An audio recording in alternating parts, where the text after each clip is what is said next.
নমস্কাৰ আপোনালোক সকলোকে পুনৰবাৰ মোৰ চেনেললৈ স্বাগতম জনাইছো আজি মই কেইটামান ইম্পৰ্টেন্ট কোৱেশ্চন আৰু এনসাৰ লৈ আহিছো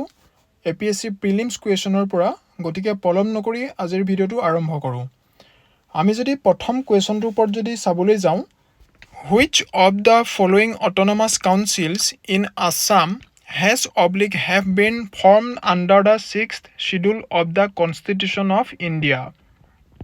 কুৱেশ্যনটোত কৈছে তলৰ কোনবোৰ অটোনমাস কাউন্সিল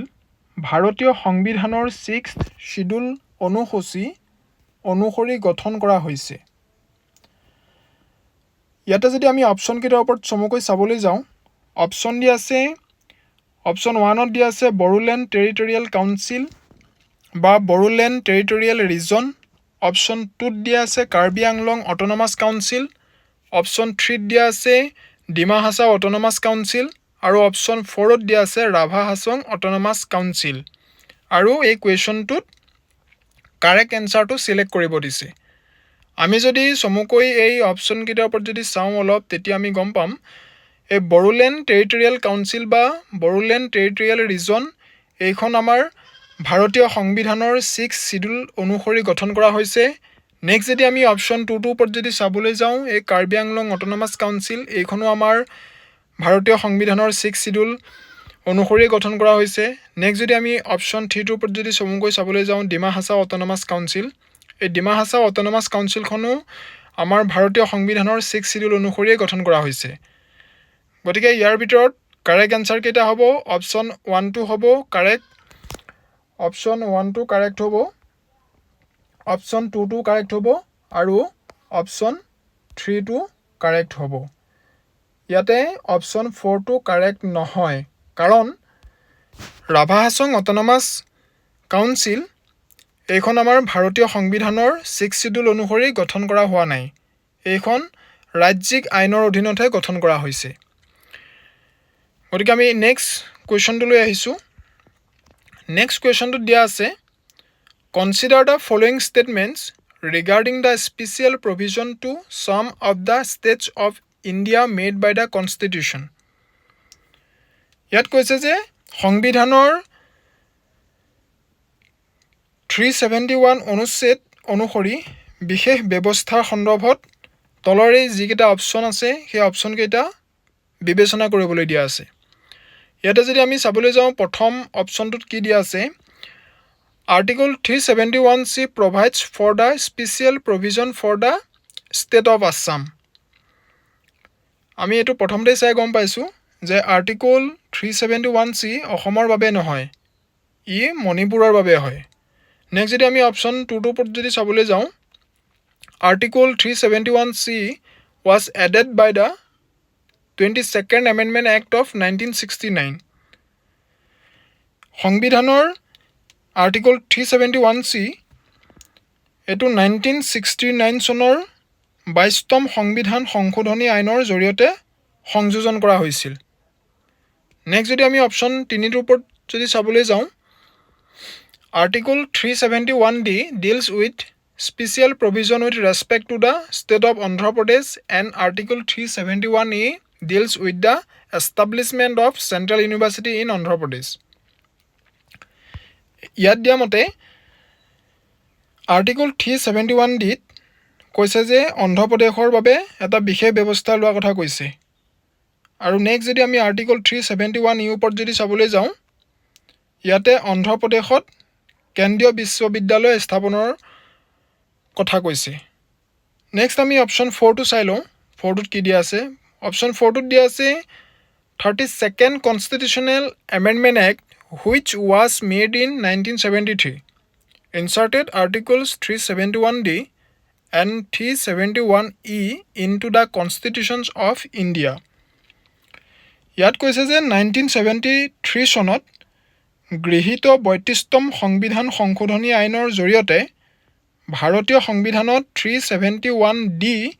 আৰু 371E অনুচ্ছেদ বা আৰ্টিকল সংযোজন কৰা হৈছিল কোৱেশ্যনটোত ইনকাৰেক্ট ষ্টেটমেন্টটো সিলেক্ট কৰিব দিছে আমি যদি ইয়াতে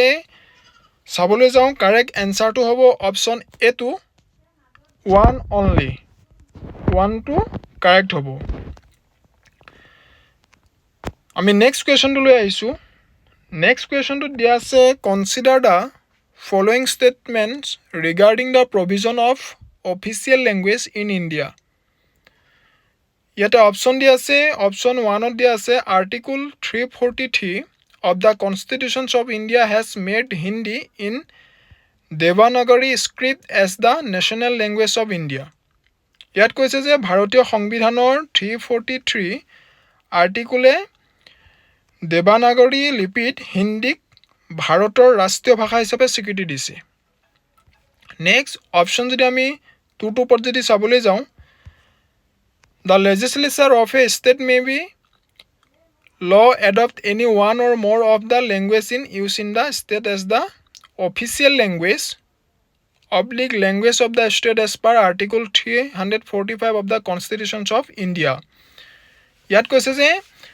ভাৰতীয় সংবিধানৰ 345 আৰ্টিকল অনুসৰি এখন ৰাজ্যৰ বিধানমণ্ডলে আইনৰ দ্বাৰা ৰাজ্যখনত প্ৰচলিত যিকোনো এটা বা তাতোধিক ভাষাক ৰাজ্যখনৰ অফিচিয়েল ল্যাঙ্গুৱেজ হিচাপে গ্ৰহণ কৰিব পাৰে নেক্সট যদি আমি অপশন 3 টোৰ ওপৰত যদি চমুকৈ চাবলৈ যাওঁ ইয়াত দিয়া আছে The Assam Official Language Act 1960 has been legislated as per Article 345 of the Constitutions of India. ইয়াত কৈছে যে Assam Official Language Act 1960 ভাৰতীয় সংবিধান 345 আৰ্টিকল অনুসৰি প্ৰণয়ন কৰা হৈছে যেহেতু কোৱেশ্চনটোত আমাক কাৰেক্ট ষ্টেটমেন্টটো সুধিছে গতিকে ইয়াৰ ভিতৰত এনসাৰটো হ'ব অপশন B2 কাৰেক্ট হ'ব B is the correct answer আমি নেক্সট কোৱেশ্চনটো লৈ আহিছো নেক্সট কোৱেশ্চনটোত আমাক ইয়াতে লিষ্ট 1 আৰু লিষ্ট 2 দিয়া আছে ইয়াতে আমাক লিষ্ট 1 ৰ লগত লিষ্ট 2 টো মিলাবলৈ দিছে কোৱেশ্চনটো কৈছে যে match the following schedule of the Indian constitutions list 1 with their subject matter ইয়াত আমি কি দিয়া আছে যদি চাবলৈ যাওঁ লিষ্ট 1 ত দিয়া আছে fourth schedule ওপৰত যদি আমি চমুকৈ চাবলৈ যাওঁ fourth schedule টো আমাৰ কিহৰ লগত ৰিলেটেড হ'ব fourth schedule is related to allocation of seats in the council of state আমি যদি ইয়াৰ ভিতৰত চাবলৈ যাওঁ ইয়াতে দিয়া A টো fourth schedule টো ৰিলেটেড হ'ব আমাৰ ইয়াৰ লিষ্ট 2 4 টো লগত ৰিলেটেড আছে allocation of seats in the council of state ৰাজ্যসভাত আসনৰ আবণ্টনৰ বাবে জড়িত নেক্সট যদি আমি লিষ্ট 1 ৰ যদি আমি B টো চাওঁ 11 schedule টো আমাৰ ৰিলেটেড পাৱাৰ অফ পঞ্চায়তৰ লগত পাৱাৰছ অফ পঞ্চায়তৰ ক্ষমতা আৰু দায়িত্বৰ কাৰণে নেক্সট যদি আমি অপশন C টোৰ ওপৰত যদি চাবলৈ যাওঁ 8 schedule টোৰ ওপৰত 8 schedule টো আমাৰ ল্যাঙ্গুৱেজৰ লগত ৰিলেটেড ল্যাঙ্গুৱেজৰ লগত নেক্সট যদি আমি অপশন D টোৰ ওপৰত যদি চমুকৈ চাবলৈ যাওঁ third schedule is related to forms of oath or affirmation শপত বা প্ৰতিজ্ঞা পত্ৰৰ বাবে এটো জড়িত গতিকে ইয়াত যেটো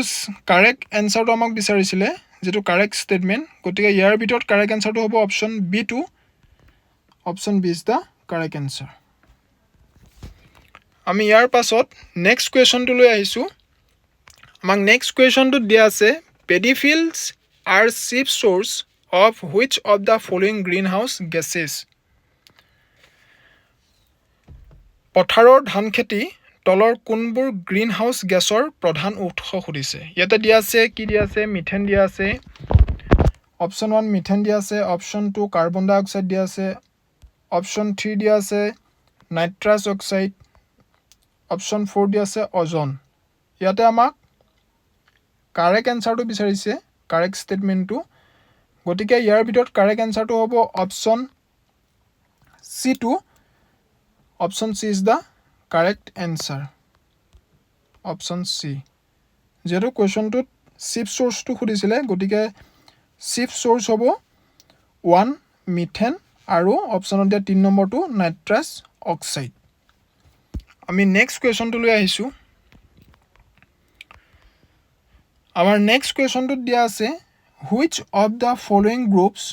contain only non-biodegradable material?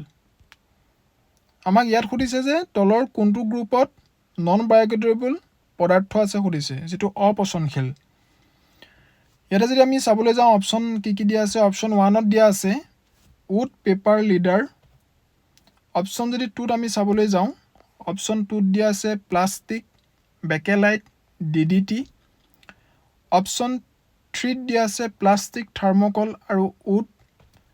Option যদি আমি 4 ৰ ওপৰত যদি চাবলৈ যাওঁ 4 ত দিয়া আছে thermocol plates made from dried leaves detergents ইয়াতো আমাক কাৰেক্ট এনসাৰটো বিচাৰিছে কাৰেক্ট ষ্টেটমেন্টটো গতিকে ইয়াৰ ভিতৰত যদি আমি চাবলৈ যাওঁ অপচন বি টো কাৰেক্ট হ'ব অনলি সেকেন্ডটো ইয়াৰ পিছত আমি নেক্সট কোৱেশ্চনটো লৈ আহিছো নেক্সট কোৱেশ্চনটো সুধিছে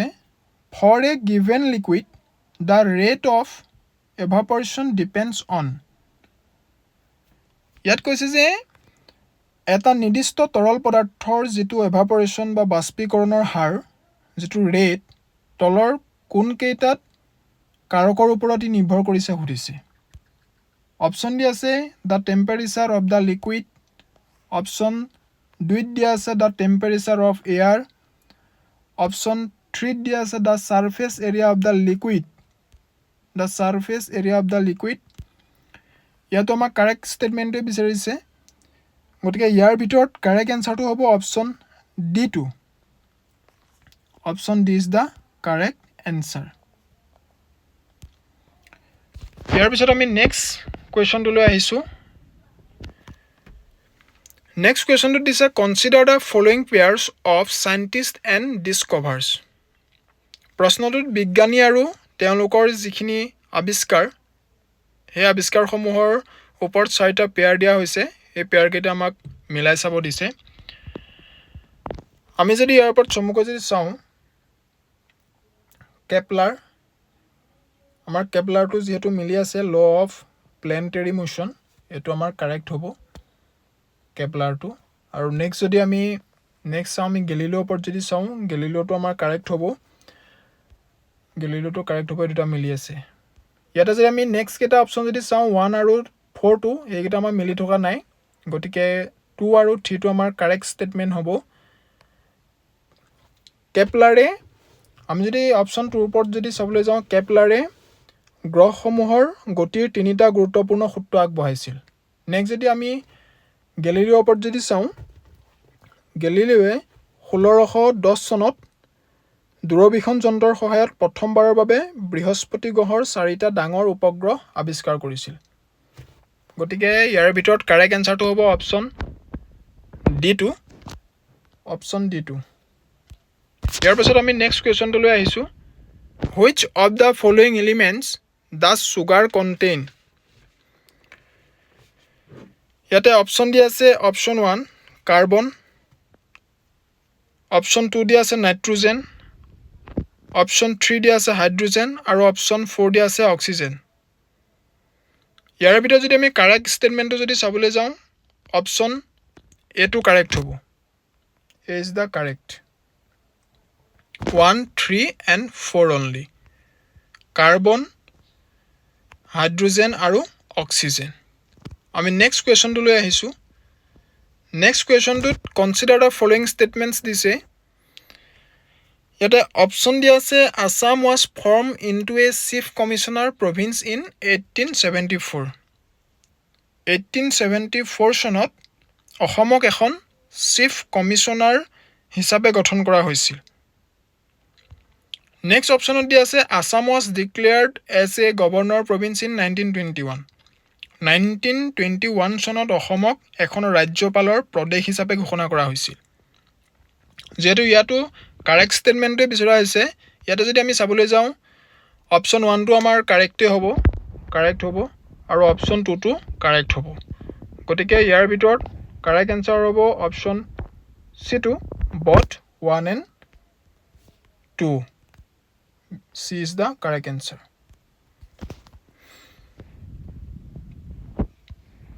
আমি যদি নেক্সট কোৱেশ্চনটো লৈ আহোঁ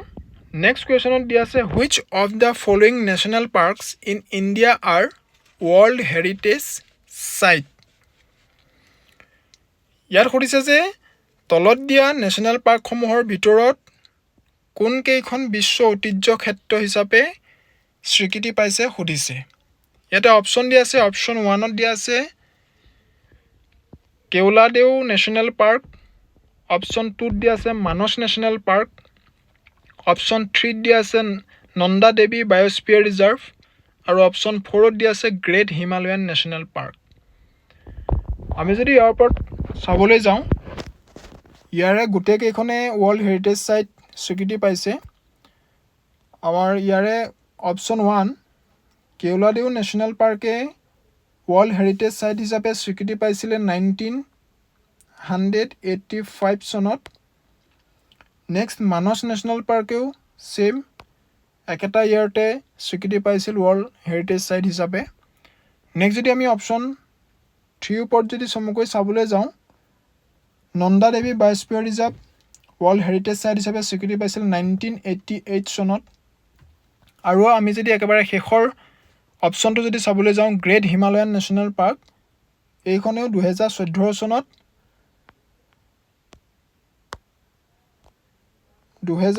চনত ৱৰ্ল্ড হেৰিটেজ চাইট হিচাপে স্বীকৃতি পাইছে। গতিকে আজিৰ ভিডিঅ'টোত ইমানখিনি আছিলে। যদি মোৰ ভিডিঅ'টো চাই ভাল লাগিছে লাইক কৰিব, কমেণ্ট কৰিব আৰু ছাবস্ক্ৰাইব কৰিবলৈ নাপাহৰিব। ধন্যবাদ।